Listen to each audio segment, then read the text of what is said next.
Boa tarde, Lu. Boa Boa tarde a tarde, todos. Kélvia. Boa tarde. A paz de Jesus e o amor de Maria, Lu. Amém para todos nós. Amém. Então, a Lu e eu estamos aqui porque assim, o Senhor colocou no nosso coração algo muito lindo, que foi de falar um pouco sobre a misericórdia de Deus, né? A misericórdia do nosso Senhor Jesus Cristo. E ninguém melhor para falar sobre as misericórdias de Jesus que aquela que entende, né? Aquela que viveu, aquela que conhece bem de perto, né? E a gente queria, antes de tudo, fazer um pouco a introdução sobre a vida de Santa Faustina, ela que é apóstola da misericórdia, e a Luzia, missionária da misericórdia, vai falar um pouco para nós sobre essa convivência, né, essa experiência mística que Santa Faustina teve com nosso Senhor Jesus Cristo. Quero pedir a Deus que o Espírito Santo de Deus possa abrir o nosso entendimento, nos dar discernimento para compreender a mensagem de Jesus através desse testemunho de Santa Faustina. Amém. Amém. Eu peço ao Divino Espírito Santo que venha nos iluminar para que nós possamos passar essa mensagem que já está escrita, lógico, em um livro, né?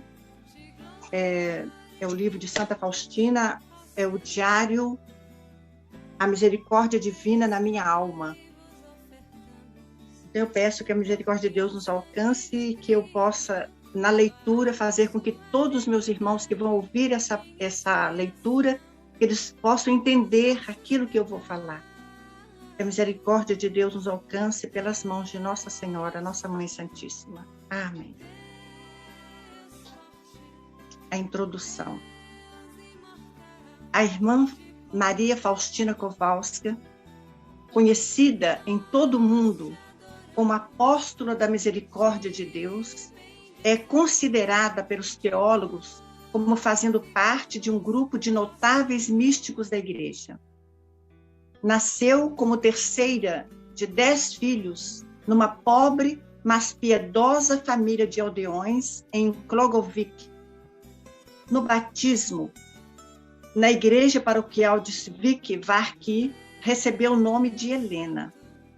Desde a infância, distinguiu-se pela piedade, pelo amor à oração, pela diligência e obediência e ainda por uma grande sensibilidade às misérias humanas.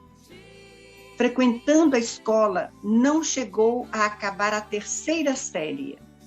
Como jovem de 16 anos, deixou a casa familiar para ir trabalhar como empregada doméstica em Alekvox, em Lodz, a fim de angariar meios de subsistência própria e de ajudar os pais. O chamamento da vocação faz-se sentir desde os 7 anos de idade, 2 anos antes da primeira comunhão. Embora os pais não concordassem com a ideia da entrada da filha para o convento, e nessa situação, Helena procurava encobrir este divino chamamento, mas, interpelada pela visão de Cristo sofredor e pelas suas palavras de repreensão, até quando hei de ter paciência contigo e até quando tu me desiludirás? Tomou a decisão de entrar no convento. Ia batendo a muitas portas de casas religiosas, todavia em nenhuma sendo admitida. Enfim, no 1º de agosto de 1925, transpôs o limiar da clausura no convento da Congregação das Irmãs de Nossa Senhora da Misericórdia, na rua Sitnia, em Varsóvia. No seu diário, confessou: sentia-me imensamente feliz. Parecia que havia entrado na vida do paraíso. O meu coração só era capaz de uma contínua oração de ação de graças. Entretanto, após algumas semanas, senti uma forte tentação de mudar de congregação para onde houvesse mais tempo dedicado à oração. Nessa altura, Nosso Senhor, mostrando-lhe a sua face dolorosa e chagada, disse: tu me infligirás tamanha dor se saíres desta congregação. Chamei-te para este e não para outro lugar, e preparei muitas graças para ti.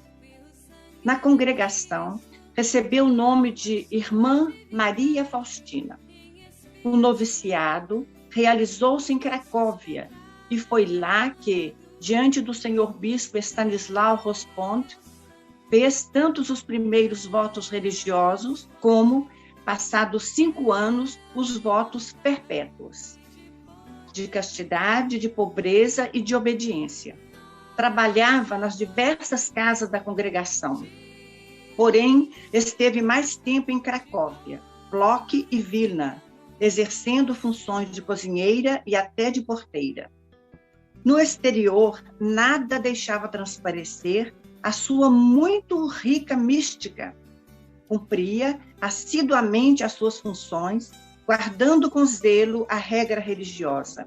Era recolhida e silenciosa, embora ao mesmo tempo natural, serena, cheia de amor benevolente e desinteressado para com o próximo. Toda a sua vida se concentrava numa efetiva aspiração a uma união cada vez mais plena com Deus e a colaboração generosa com Jesus na obra da salvação das almas. Ó meu Jesus, confessou no diário, vós sabeis que desde os meus mais tenros anos eu desejava tornar-me uma grande santa, isto é, desejava amar-vos com amor tão grande com que até então nenhuma alma vos tinha amado. A profundidade da sua vida espiritual revela-se no diário. A leitura atenta dos seus apontamentos dá uma imagem do alto grau de união da sua alma com Deus. A grande comunicação dele no seu íntimo e os seus esforços e luta no caminho para a perfeição cristã, nosso Senhor concedeu-lhe grandes graças. O dom da contemplação, o profundo conhecimento do mistério da misericórdia de Deus, as visões, as aspirações, os estigmas escondidos, o dom da profecia, de discernimento e também o dom só raramente concedido dos esponsais místicos. Extraordinariamente dotada, escreveu, nem graças, nem aparições, nem êxtases ou qualquer outro dom que lhe seja concedido torna a alma perfeita, mas sim a união íntima com Deus. A minha santidade e perfeição consiste na união estreita da minha vontade com a vontade de Deus. O austero regime de vida e os esgotantes jejuns que ela própria se impôs, ainda antes da entrada para a congregação, de tal maneira enfraqueceram o seu organismo que, já no tempo de postulante, foi necessário mandá-la para a casa de Skolimov, perto de Varsóvia, a fim de melhorar a sua saúde. Depois do primeiro ano de noviciado, vieram as dolorosas experiências místicas da assim chamada noite escura, e a seguir os sofrimentos espirituais e morais ligados com a realização da missão que lhe era confiada por Nosso Senhor. A irmã Faustina ofereceu a sua vida pelos pecadores e a este título passava por diversos sofrimentos, socorrendo assim as almas. Nos últimos anos de vida, aumentaram os tormentos interiores da dita noite passiva do espírito e os padecimentos do organismo. Desenvolve-se uma tuberculose que lhe atacou os pulmões e os intestinos. Por causa disto, esteve por 2 vezes e durante alguns meses internada no hospital de Pradenik, em Cracóvia. Fisicamente esgotada até o limite, embora em pleno amadurecida no seu espírito misticamente unida a Deus, acabou por falecer em fama de santidade, a 5 de outubro de 1938, contando apenas 33 anos de vida e 13 de profissão religiosa. O seu corpo foi depositado no jazido do cemitério do convento em Cracóvia, Lajeniewicz, e durante o processo informativo da beatificação em 1966, transladado para a capela. Aquela simples religiosa, sem instrução, mas valorosa e de uma confiança sem limites em Deus, Jesus Cristo confiou a grande missão, a mensagem da misericórdia dirigida a todo mundo. Hoje estou enviando-te, disse, a toda a humanidade, com a minha misericórdia. Não quero castigar a sofrida humanidade, mas desejo curá-la espreitando-a ao meu misericordioso coração. És a secretária da minha misericórdia. Eu te escolhi para esta função, nesta e na outra vida. Dar a conhecer às almas a grande misericórdia que tenho para com elas e animá-las à confiança no abismo da minha misericórdia. A missão da irmã Faustina, em poucas palavras, pode dizer-se que consiste na recordação de uma verdade de fé desde há séculos conhecida, embora bastante esquecida, sobre o amor misericordioso de Deus para com o homem e transmissão de novas formas do culto da misericórdia divina, cuja prática haverá de conduzir à renovação da vida cristã em espírito de confiança e misericórdia. O diário da irmã Faustina, escrito durante os últimos 4 anos da sua vida, por expressa ordem de Nosso Senhor, tem a forma de um memorial em que a autora vai anotando sequencialmente e retrospectivamente, sobretudo, os toques e contatos da sua alma com Deus. Para extrair dessas anotações aquilo que constitui o essencial da sua missão, seria necessária uma abordagem científica, a qual foi realizada pelo conhecido teólogo, professor Padre Inácio Rosichi. A súmula desse trabalho encontra-se na Conferência Misericórdia de Deus, características essenciais da devoção à misericórdia divina.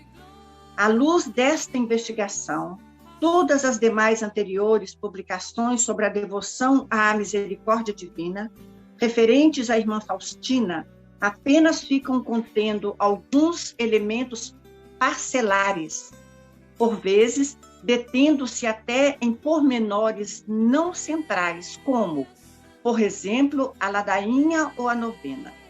O professor Rosivic sublinha isto mesmo. Antes de conhecermos as formas concretas da devoção à divina misericórdia de Deus, prestemos atenção ao fato de, entre elas, não haver novenas ou ladainhas privilegiadas. O critério de distinção de uma ou de outras orações ou práticas religiosas, como as novas formas do culto da misericórdia de Deus, estão determinadas e ligadas a promessas que Nosso Senhor declarou cumprir sobre condição da confiança na bondade de Deus e da misericórdia para com o próximo. O padre Rosichi menciona 5 modos da devoção à misericórdia divina. A imagem de Jesus misericordioso. O seu modelo foi mostrado em visão que a irmã Faustina teve no dia 22 de fevereiro de 1931, na capela do convento em Pló. À noite, quando me encontrava na minha cela, escreve no diário: vi Nosso Senhor vestido de branco, uma das mãos erguida para a bênção e a outra tocava-lhe a túnica sobre o peito. Da túnica entreaberta sobre o peito saíam 2 grandes raios, um vermelho e o outro pálido. Logo depois, Jesus me disse: pinta uma imagem de acordo com o modelo que estás vendo, com a inscrição: Jesus, eu confio em vós. Quero que essa imagem seja benzida solenemente no primeiro domingo depois da Páscoa, e esse domingo deve ser a festa da misericórdia. O conteúdo desta imagem está, pois, estreitamente ligado à liturgia desse domingo. A igreja lê nesse dia o Evangelho segundo São João, da aparição de Jesus ressuscitado no cenáculo e da instituição do sacramento da reconciliação. João, capítulo 20, versículos 19 a 29. A imagem representa, então, Jesus ressuscitado, que traz aos homens a paz pela remissão dos pecados, pelo preço da sua paixão e morte na cruz. Os raios do sangue e da água que brotam do coração invisível na imagem, trespassado por uma lança, e as cicatrizes das chagas da crucifixão relembram os acontecimentos na Sexta-feira Santa. João, capítulo 19, versículos 17, 18, 33, 37. A imagem de Jesus misericordioso une, então, esses dois acontecimentos evangélicos que mais falam sobre o amor de Deus para com o homem. Características desta imagem de Cristo são os dois raios. Nosso Senhor, inquirido sobre o seu significado, esclareceu. O raio pálido significa a água que justifica as almas. O raio vermelho significa o sangue, que é a vida das almas. Feliz aquele que viver à sua sombra. O sacramento do batismo e da reconciliação purificam a alma e a Eucaristia alimenta-a mais abundantemente.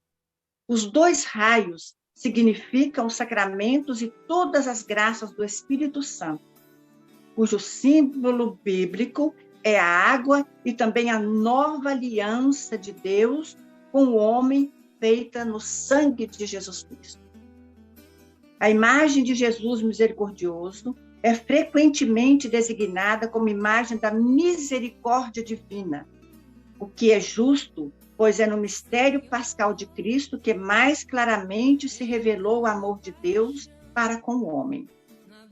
Esta imagem não só apresenta a misericórdia divina, mas constitui também um sinal para relembrar o dever cristão da confiança em Deus e de um ativo amor para com o próximo. Na legenda, segundo a vontade de Cristo, são colocadas as palavras: Jesus, eu confio em vós. Por meio desta imagem, disse também nosso Senhor: concederei muitas graças às almas. Ela deve lembrar as exigências da minha misericórdia, porque mesmo a fé mais forte de nada serve sem as obras.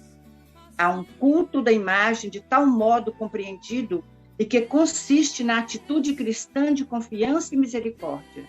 Nosso Senhor ligou promessas especiais de salvação eterna, de grandes progressos no caminho da perfeição cristã, da graça de uma morte feliz e ainda outros dons que os homens lhe suplicam. Por meio dessa imagem, concederei muitas graças às almas, que toda alma tenha, por isso, acesso a ela. A festa da misericórdia ocupa um lugar privilegiado entre todas as formas da devoção à misericórdia divina, reveladas à irmã Faustina. Pela primeira vez, Nosso Senhor falou sobre a instituição desta festa em 1931 em Plock, quando exprimiu a sua vontade de que fosse pintada a imagem. Eu desejo que haja festa da misericórdia. Quero que essa imagem, que pintarás com o pincel, seja benta solenemente no primeiro domingo depois da Páscoa, e esse domingo deve ser a festa da misericórdia. A escolha do primeiro domingo depois da Páscoa para a festa da misericórdia tem o seu profundo sentido teológico ao mostrar a estreita união que existe entre o mistério pascal da redenção e o mistério da misericórdia de Deus. Esta união está ainda sublinhada pela novena, com o terço da misericórdia divina, começando na Sexta-feira Santa. A festa não se resume apenas àquele dia para, de modo especial, louvar a Deus no mistério da misericórdia, mas também constitui o tempo de graça para todos os homens. Desejo que a festa da misericórdia seja refúgio e abrigo para todas as almas, especialmente para os pecadores. As almas se perdem, apesar da minha amarga paixão. Estou lhes dando a última tábua de salvação, isto é, a festa da minha misericórdia. Se não venerarem a minha misericórdia, perecerão por toda a eternidade. A grandeza dessa festa só pode ser avaliada pelas extraordinárias promessas que nosso Senhor a ela atribuiu. Alcançará perdão total das faltas e dos castigos aquele que, nesse dia, se aproximar da fonte da vida. Neste dia, estão abertas as entranhas da minha misericórdia. Derramo todo um mar de graça sobre as almas que se aproximam da fonte da minha misericórdia. Que nenhuma alma tenha medo de se aproximar de mim, ainda que seus pecados sejam como escarlates. Para aproveitar destes grandes dons, é preciso cumprir as condições da devoção à misericórdia divina. Confiança na bondade de Deus, o amor ativo para com o próximo e encontrar-se em estado de graça santificante após a Santa Confissão, dignamente recebendo a Sagrada Comunhão. Nenhuma alma terá justificação, esclareceu nosso Senhor, enquanto não se dirigir com confiança à minha misericórdia. Neste dia, os sacerdotes devem falar às almas dessa minha grande e insondável misericórdia. O terço da Divina Misericórdia. Nosso Senhor ditou este texto à irmã Faustina em Vilna, em 13 e 14 de setembro de 1935, como a oração de expiação e para aplacar a ira de Deus. Que rezam este terço, oferecem ao Eterno Pai o corpo e o sangue, a alma e a divindade de Jesus Cristo, em expiação pelos seus pecados, dos seus entes queridos e de todo o mundo, e unindo-se com o sacrifício de Cristo, recorrem àquele amor que o Pai Celestial tem para com seu Filho e para com todos os homens em Jesus Cristo. Nesta oração, pedem também a misericórdia para nós e para o mundo, e deste modo cumprem a obra da misericórdia, acrescentando ainda a atitude da confiança, cumprindo as condições de cada boa oração, a humildade, a perseverança e a intenção de acordo com a vontade de Deus. Os fiéis podem esperar o cumprimento das promessas de Cristo que, de modo especial, dizem respeito à hora da morte, a graça da conversão e morte feliz. Receberão esta graça não só as pessoas que rezam este terço, mas também os agonizantes diante de quem outros rezem essa fórmula. Quando recitam este terço junto a um agonizante, disse Jesus: aplaca-se a ira de Deus. A misericórdia insondável envolve a alma. A promessa geral diz: pela recitação desse terço, agrada-me dar tudo o que me peçam, e se estiver de acordo com a minha vontade. Tudo, pois, o que não está de acordo com a vontade de Deus, não é, de nenhum modo, bom para o homem, e especialmente no que toca à sua felicidade eterna. Pela recitação desse terço, disse em outro lugar nosso Senhor: aproximas a humanidade de mim. As almas que rezarem esse terço serão envolvidas pela minha misericórdia durante a vida, e de modo particular na hora da morte. A hora da misericórdia. Em outubro, de 1937, em Cracóvia, em circunstâncias não especificadas pela irmã Faustina, Nosso Senhor mandou venerar a hora da sua morte. Todas as vezes que ouvires o bater do relógio, às 3 horas da tarde, deves mergulhar toda na minha misericórdia, adorando-a e glorificando-a.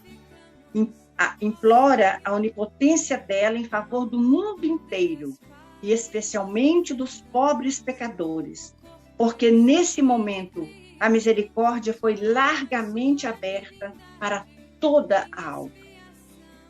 Nosso Senhor também mencionou de uma maneira precisa os meios próprios de oração para esta forma de culto da misericórdia divina. Minha filha, disse Nosso Senhor, procura rezar nessa hora a via sacra, na medida em que te permitirem os teus deveres. E se não puderes fazer a via sacra, entra ao menos por um momento na capela e adora o meu coração, que está cheio de misericórdia no Santíssimo Sacramento. Se não puderes sequer ir à capela, recolhe-te em oração onde estiveres, ainda que seja por um breve momento. O padre Rosiqui enumera as 3 condições para que a oração dirigida nessa hora seja escutada. Primeiro, a prece deve ser dirigida a Jesus Cristo. Segundo, deve ser feita às 3 horas da tarde. Terceiro, deve recorrer ao valor e méritos da paixão de Nosso Senhor. Nessa hora, prometeu Nosso Senhor, conseguirás tudo para ti e para os outros. Nessa hora, realizou-se a graça para todo mundo. A misericórdia venceu a justiça. A divulgação do culto da misericórdia. Examinando as formas de devoção à misericórdia divina, o padre Rosiqui enumera também esta. A divulgação do culto da misericórdia, pois a ela correspondem certas promessas de Cristo. As almas que divulgam o culto da minha misericórdia, eu as defendo por toda a vida, como uma terna mãe defende seu filhinho e, na hora da morte, não serei juiz para elas, mas sim o Salvador misericordioso. O essencial do culto da misericórdia de Deus é a atitude de confiança cristã para com Deus e o amor ativo para com o próximo. Nosso Senhor disse: desejo a confiança das minhas criaturas e obras de misericórdia, ações, palavras e oração. Deves mostrar-te misericordiosa com os outros, sempre e em qualquer lugar. Tu não podes te omitir, desculpar-te ou justificar-te. Jesus deseja que os seus devotos cumpram em cada dia, pelo menos, um ato de amor para com o próximo. A divulgação do culto da misericórdia divina não exige necessariamente muitas palavras, mas sempre uma atitude cristã de fé, de confiança em Deus, tornando-se cada vez mais misericordioso. O exemplo deste apostolado foi nos dado pela irmã Faustina durante toda a sua vida. O culto da misericórdia divina conduz à renovação da vida religiosa na igreja em espírito de confiança e de misericórdia cristã. É neste contexto que se deve interpretar a ideia de nova congregação, que encontramos nas páginas do diário. Este desejo de Cristo amadurecia gradualmente no pensamento da própria irmã Faustina e passou por uma certa evolução, de uma ordem estritamente contemplativa até o momento que formam também congregações ativas, femininas e masculinas e os leigos. Esta vasta comunidade humana que ultrapassa as nações constitui uma família unida por Deus no mistério da sua misericórdia, no desejo de refletir aquele divino atributo no coração e também na atividade de cada um e para a sua glória em todas as almas.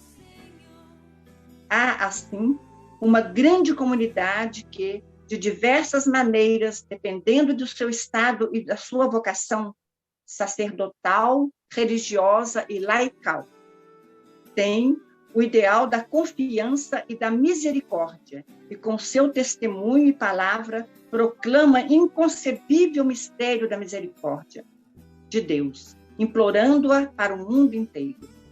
A missão da irmã Faustina encontra sua profunda justificação na Sagrada Escritura e nos documentos da Igreja, sendo notável o modo como está em concordância com a encíclica de João Paulo II, Deus rico em misericórdia. Amém. Amém. Amém, Lu. Graças a Deus. Então, foi bom fazer essa introdução para a gente conhecer um pouco mais, né, da vida de Santa Faustina, ela que é apóstola da misericórdia, porque no dia a dia, a Luzia e eu, nós queremos estar trazendo algumas mensagens, né, do livro da misericórdia, desse diário de Santa Faustina, e a gente quer partilhar um pouco com vocês, um pouco sobre cada mensagem que ela vem deixando, que ela vem trazendo, né, cumprindo esse papel, cumprindo essa missão que nosso Senhor Jesus Cristo a confiou, e a Luzia como também missionária da misericórdia, né, como uma pessoa, uma filha amada que acolheu essa missão, ela vai estar nos trazendo todos os dias uma mensagem, uma pequena mensagem. Esse vídeo foi um pouco longo, mas as mensagens serão trechos, né? A gente quer trazer também os 25 conselhos, né? São conselhos muito importantes para o nosso dia a dia, principalmente para quem tem uma vida, né? Um caminho, uma caminhada assim na igreja, né? Na missão, vivendo essa missão. É muito bom conhecer os 25 conselhos. Luzinha, eu te agradeço pela introdução que você nos trouxe hoje. Agradeço a Deus pelo dom da sua vida, por você se colocar, né,